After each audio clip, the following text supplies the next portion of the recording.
तर बुलेटिनच्या सुरुवातीला मुंबईतून एक अपडेट समोर येते। मुंबई महानगरामध्ये मध्यरात्रीनंतर पावसाने मोठ्या प्रमाणात झोडपलं। रात्री 1 वाजेपासून सकाळी 7 वाजेपर्यंत विविध ठिकाणी 300 मिलीमीटरपेक्षा अधिक पावसाची नोंद करण्यात आली। पावसामुळे अनेक सखल भागांमध्ये पाणी साचलं होतं, त्यामुळे मुंबईकरांची मोठी गैरसोय झाली होती। तर पावसामुळे मुंबईची लाईफलाईन असलेल्या लोकलची वाहतूक देखील उशिराने धावत होती, त्यामुळे मुंबईकरांच्या आठवड्याची सुरुवातच ही लेटमार्कने झाली। ते मुंबईकरांसाठी पुढील 4 ते 5 तास महत्त्वाचे आहेत। हवामान खात्याच्या इशाऱ्यानुसार पुढील 3 ते 4 तास मुसळधार पाऊस कोसळण्याची शक्यता वर्तवण्यात आली आहे। तर मुंबईत दुपारी 1:57 समुद्राला मोठी भरती येणार आहे। यावेळी समुद्रामध्ये जवळपास 4.40 मीटरच्या लाटा उसळणार आहेत, त्यामुळे आता मुंबईकरांसाठी पुढील काही तास हे महत्त्वाचे मानले जातात। त्याच पार्श्वभूमीवरती पालिका आयुक्त भूषण गगराणी यांनी मुंबईतील पावसाचा आढावा घेतलाय। तर मुख्यमंत्री एकनाथ शिंदे यांनी न्यूज 18 लोकमतला एक्सक्लुझिव्ह फोन दिलाय। मुंबईतली पूर परिस्थिती नियंत्रणात येत असल्याचं त्यांनी सांगितलंय। सर्व यंत्रणा कामाला लागल्याचं देखील त्यांनी म्हटलेलं आहे। त्याशिवाय मुख्यमंत्री स्वतः परिस्थितीवर लक्ष ठेवून असल्याचं सुद्धा सांगण्यात आलंय।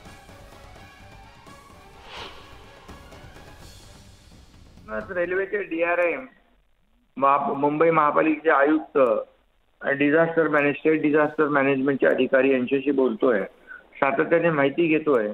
तर आता यामध्ये चुनाभट्टी आणि मानकोट या ठिकाणी पाणी साचलेलं आहे। सायन आणि कुर्लामध्ये पाणी साचलंय। तिथं 65 मिलीमीटर पाऊस झाला की पाणी भरतं। इथे 267 मिलीमीटर पाऊस झालेला आहे रात्रभरामध्ये। त्यामुळे थोडी कॅपॅसिटी जी आहे पाणी निचऱ्याची ती त्यामुळे ही परिस्थिती उद्भवली आहे। परंतु मोठे पॉवरफुल जे HP चे पंप आहेत ते पंप लावून हे पाणी काढण्याचं काम होतंय। आणि मला माहिती दिली आहे डीआरएमनी की CST ते कल्याण स्लो लाईन चालू आहे, फास्ट लाईन आता सुरू होईल आणि हार्बर लाईन देखील सुरू होईल। त्यामुळे थोडा गैरसोय मोठ्या प्रमाणावर लोकांची झालेली आहे, हे नाकारता येत नाही। परंतु युद्ध पातळीवर काम देखील सुरू आहे, सर्व टीम काम करतायत।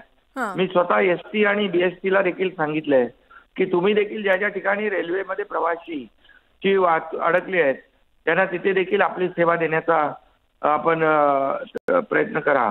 त्यामुळे अशा सर्व टीम यासाठी काम करतायत।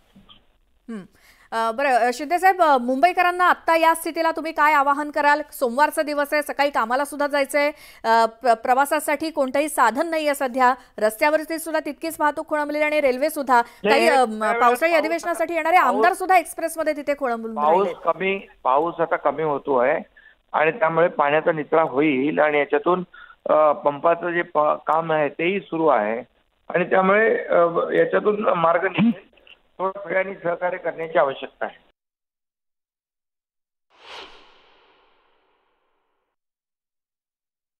तर मुंबईत सुरू असलेल्या सततच्या पावसाच्या पार्श्वभूमीवर बृहन्मुंबई महानगरपालिकेची सर्व यंत्रणा मुंबईकरांच्या सेवेसाठी सुसज्ज आहे। आपत्कालीन नियंत्रण कक्षासह मुंबईत आपत्कालीन कर्मचारी आणि अधिकारी वर्ग विविध ठिकाणी उपस्थित असून सर्व घडामोडींवर त्यांचं लक्ष आहे। महानगरपालिकेचे सर्व उपायुक्त, सहाय्यक आयुक्त तसंच इतर सर्व यंत्रणा विविध ठिकाणी कार्यरत असून सर्व परिस्थिती नियंत्रणात आहे। नागरिकांनी कोणत्याही अफवांवर विश्वास ठेवू नये। आपत्कालीन परिस्थितीत तात्काळ मदतीसाठी 1916 या क्रमांकावर संपर्क साधावा असंही आवाहन करण्यात आलंय।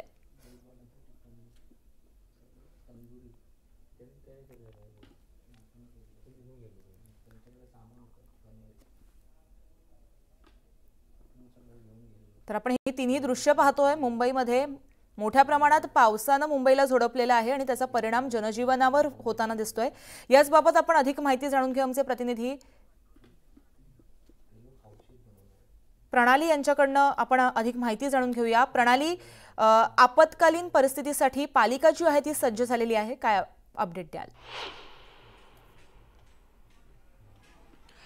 मी सध्या मुंबई महानगरपालिकेचा आपत्कालीन विभाग जो आहे तिथे आहे, जिथे तू पाहू शकतेस की संपूर्ण मोठ्या मोठ्या स्क्रीन्स मुंबईमध्ये ज्या ठिकठिकाणी स्क्रीन्स लावण्यात आलेल्या आहेत किंवा CCTV लावलेले आहेत त्याचे स्क्रीन्स आपण या ठिकाणी बघू शकतो आहोत। वाहतूक कशी चाललेली आहे, काही ठिकाणी वॉटर लॉगिंग आहे का, या सगळ्या गोष्टींचा आढावा या ठिकाणून घेतला जातोय। आपत्कालीन विभाग हा दरवर्षी 12 महिने 24 तास खरं तर हा सुरू असतो, पण विशेषतः पावसाळ्याच्या कालावधीमध्ये हा अधिक सुसज्ज केला जातो. आता आपण पाहतो आहोत ही मुंबईतल्या वेगवेगळ्या भागातली दृश्य आहेत. वेगवेगळ्या चौकांमध्ये जे कॅमेरे लावण्यात आलेले आहेत त्याचं हे फुटेज आपण जे आहे ते या ठिकाणी बघू शकतो आहोत.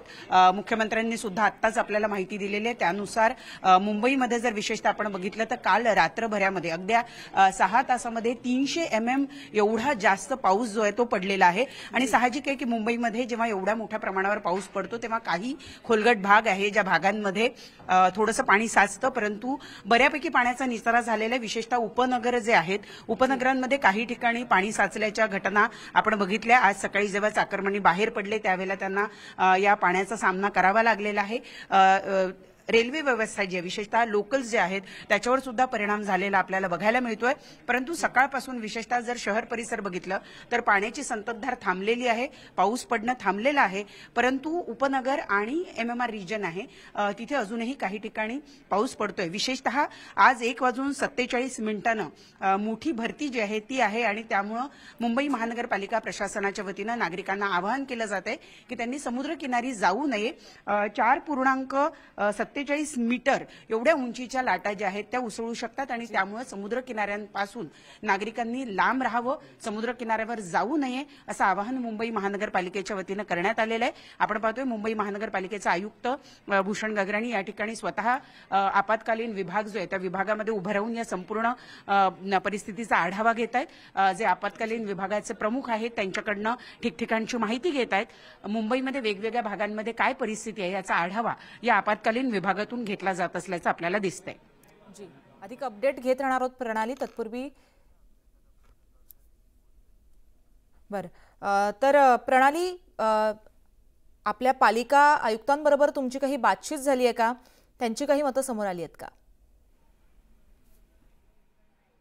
प्रणाली, तुर्तास ते परिस्थितीचा आढावा घेत आहेत. हा आढावा संपल्यानंतर एखाद वेळेला ते संवाद साधतील प्रसार माध्यमांशी. परंतु तुर्तास आपण पाहतो की आपत्कालीन विभागामध्ये ते स्वतः उपस्थित आहेत. सगळे प्रमुख अधिकारी कर्मचारी या ठिकाणी आहेत आणि ठिकठिकाणचा मुंबईच्या वेगवेगळ्या भागातला विशेषतः जे लो लाईन एरिया आहेत त्या लो लाईन एरिया परिस्थिती तिथली काय आहे, ज्या भागांमध्ये पाणी साचल्याची माहिती मिळाली किंवा जिथून फोन आलेले आहेत त्या ठिकाणची परिस्थिती काय आहे, तिथे पाण्याचा निचरा लवकरात लवकर कशा पद्धतीनं करता येईल याची माहिती जी आहे ती तुर्तास घेतली जाते आहे. जसं मी म्हणाले की अवघ्या 6 तासामध्ये 300 mm एवढ्या मोठ्या पावसाची नोंद मुंबईमध्ये करण्यात आलेली आहे आणि त्या तुलनेत जर आपण बघितलं तर नक्कीच मुंबई महानगरपालिकेने गेल्या काही वर्षांमध्ये जे काम केलेलं आहे त्याचा हा परिणाम म्हणावा लागेल की पाणी जे आहे ते फारसं ठिकाणी तुंबलेलं नाहीये. परंतु आपण पाहतोय की जसं काही दृश्यांमध्ये आपण बघतो आहोत की आता विशेषतः आपण जर हा बघितला, हा जो भाग आहे हा बांद्रा ते सांताक्रूज दरम्यानचा हा परिसर आहे जिथे आपण पाहतोय की जो मुख्य रस्ता आहे त्या रस्त्यावर थोडंसं पाणी साचलेलं आहे. परंतु वाहतूक पोलीस आणि त्याचबरोबर मुंबई महानगरपालिकेचे कर्मचारी या ठिकाणी पाण्याचा निचरा करून घेण्याच्या दृष्टीनं प्रयत्न करतायत. पंप लावण्यात आलेल्या ठिकठिकाणी पाण्याचा उपसा केला जातो आहे. विशेषतः ज्या ज्या भागांमधून तक्रारी येत आहेत त्या भागांवर लक्ष केंद्रित करून तिथल्या पाण्याचा निचरा ताबडतोब करण्याचा प्रयत्न मुंबई महानगरपालिका प्रशासन आणि आपत्कालीन विभाग या ठिकाणी करताना आपल्याला दिसतोय. जी, खऱ्या अर्थानं मुंबईमध्ये हा पाऊस झाला आणि त्यानंतर पुन्हा एकदा पालिकेवरती कुठेतरी प्रश्नचिन्ह निर्माण झाली होती. मात्र ही स्थिती पाहता आपत्कालीन परिस्थितीसाठी पालिका सज्ज आहे हेच दिसून येत आहे. धन्यवाद, तुमच्याकडनं अधिक अपडेट घेत राहणार आहोत.